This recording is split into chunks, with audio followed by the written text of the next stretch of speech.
I often tell people that I'm enjoying an optimal time in my life, a time in which I'm able to engage in four of my greatest personal passions, including advocating for social justice as a lay minister with the UU Legislative Ministry of Maryland, and helping others to do so as well. Belonging to a UU community here at UUCF and beyond, where I enjoy discussing our shared values and ministering to people occasionally, and conducting worship services here and at congregations around the state. And making music as a member of our choir, which will be returning in September, and providing special music for some services, and last but certainly not least, spending time with the love of my life, Cheryl O'Brien, often on road trips, a passion that we share. The experience of travel has expanded our awareness of our world, its awesome natural forces, and the animate and inanimate things in it, including geology, people, cultures, societies, and the beauty around us. They've helped us become more discerning, more alive, and more spiritually connected. My father always said that travel was the best education, and he took the family twice to Colombia, South America, when he was doing consulting work for the government. And after my freshman year in college, my roommate and I traveled for 3 months in Europe. It was a mind-expanding experience to immerse myself in other cultures and engage with people of other languages, beliefs, and perspectives. My high school French came in handy. Having read The Ugly American by Eugene Burdick and William Lehrer in my teens, anybody know that book? Yeah. Having read that book, I strove to avoid the arrogance and cultural incompetence exhibited by American tourists, as well as our foreign policy in the 50s and 60s. When approached by camera-toting, Bermuda short-wearing American tourists getting off a bus in Paris, I was so embarrassed that I pretended to be a German student so I wouldn't have to betray our common heritage. They bought it. Since then, I've taken every chance I can to travel, to open myself to new experiences. Before going to China a few years ago, I even learned some conversational Mandarin so that I could relate more to the people and of that land. I also read and research where I'm going so I can have a deeper understanding of the experience. This is what I mean when I say travel is a spiritual practice of mine.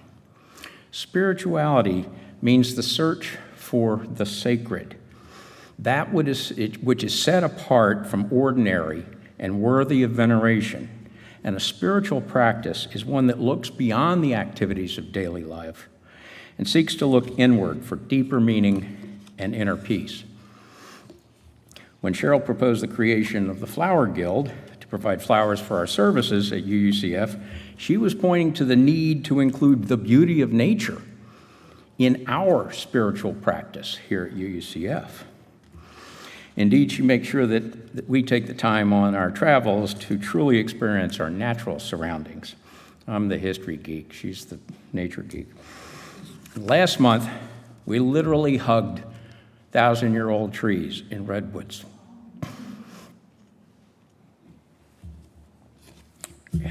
It's quite moving. So communing with nature is a type of spiritual practice that many UUs can relate to, and there are a lot of national parks that can feed our souls. Yellowstone was the first park that Cheryl and I visited on our honeymoon, and it was truly awe-inspiring. Now let's leave aside for the fact that it was the ancestral lands of indigenous people who were driven away and prohibited from living there. There are currently 27 tribes that are formally associated with Yellowstone. And the National Park Service now is exchanging information with them about park projects and ethnographic resources. The tribes have requested to participate in resource management and decision-making, to collect plants and minerals for traditional uses. At other parks, the National Park Service has even returned land to its original inhabitants. The National Park Service manages many such eco-preserves. from those officially called parks and monuments to wild and scenic rivers, national seashores, lake shores, and even national river and recreation areas. They all teach us of the variety and fragility of the environment.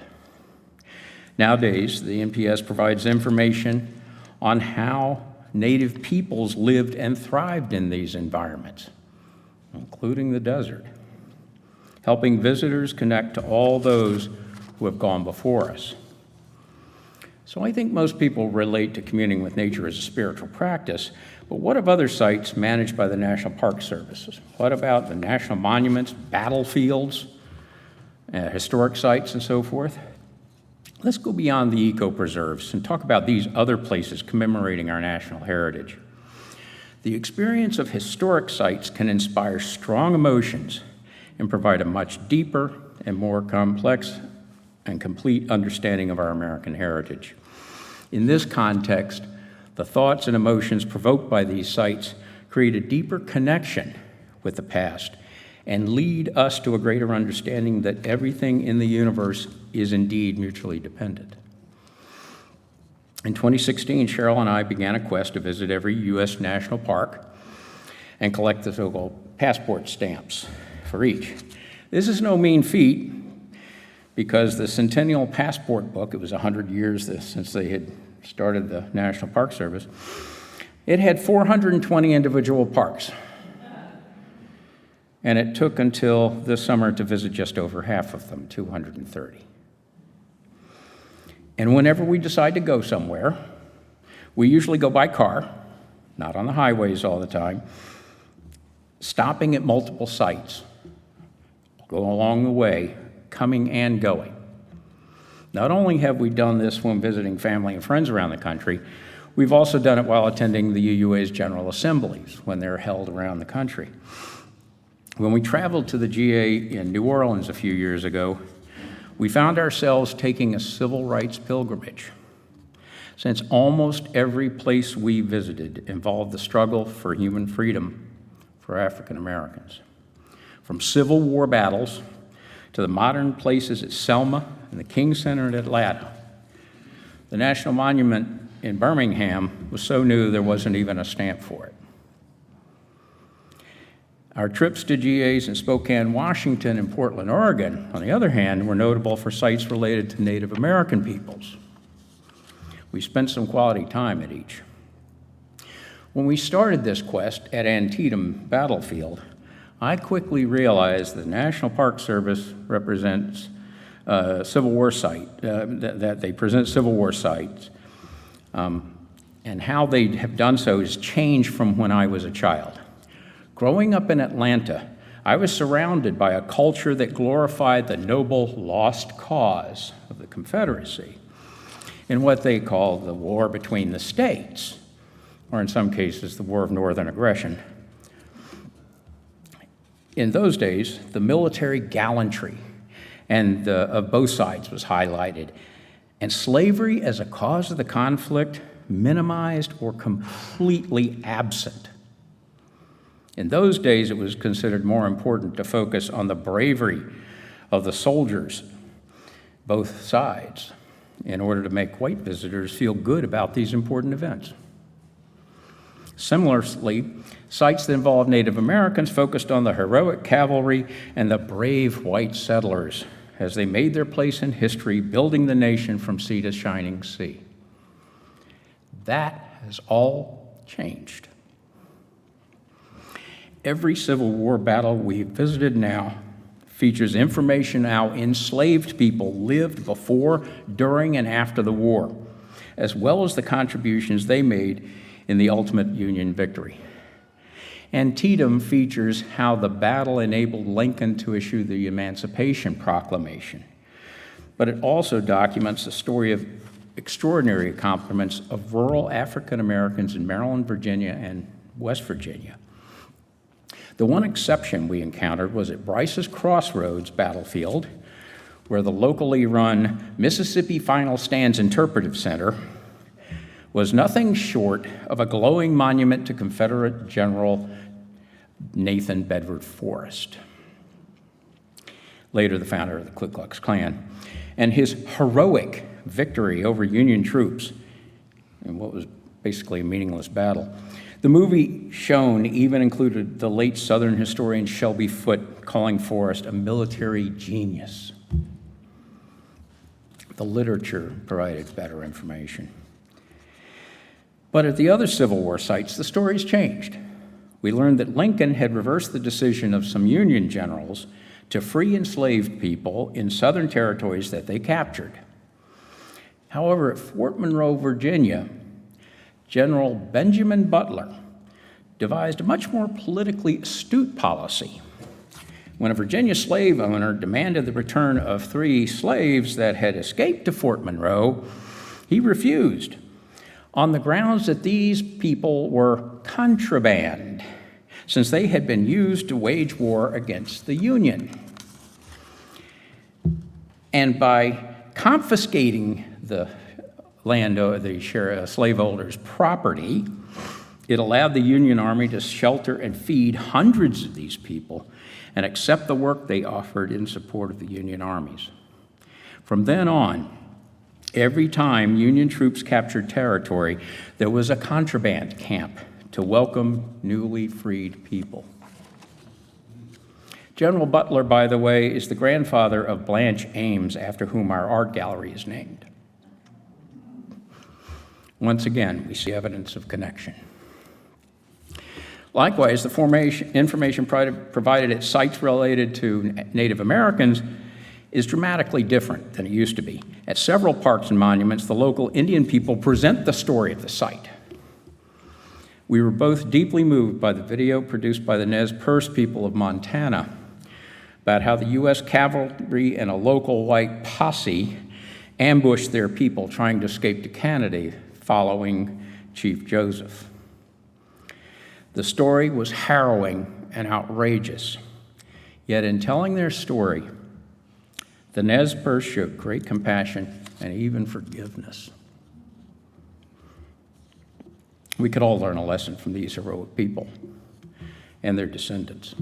In Oklahoma, the Chickasaw National Recreation Area is joined to an impressive Chickasaw Cultural Center that commemorates their forced relocation from their home in Mississippi on the Trail of Tears and their accomplishments in self-government in what was then called Indian Territory. What was there destroys the myth that all the Indians have been killed or driven off by the white settler culture.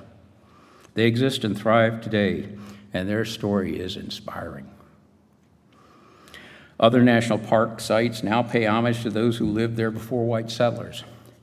The park containing the Natchez Trace, an ancient pathway through Tennessee and Mississippi, which became a major route of white settler expansion in the early days of the country.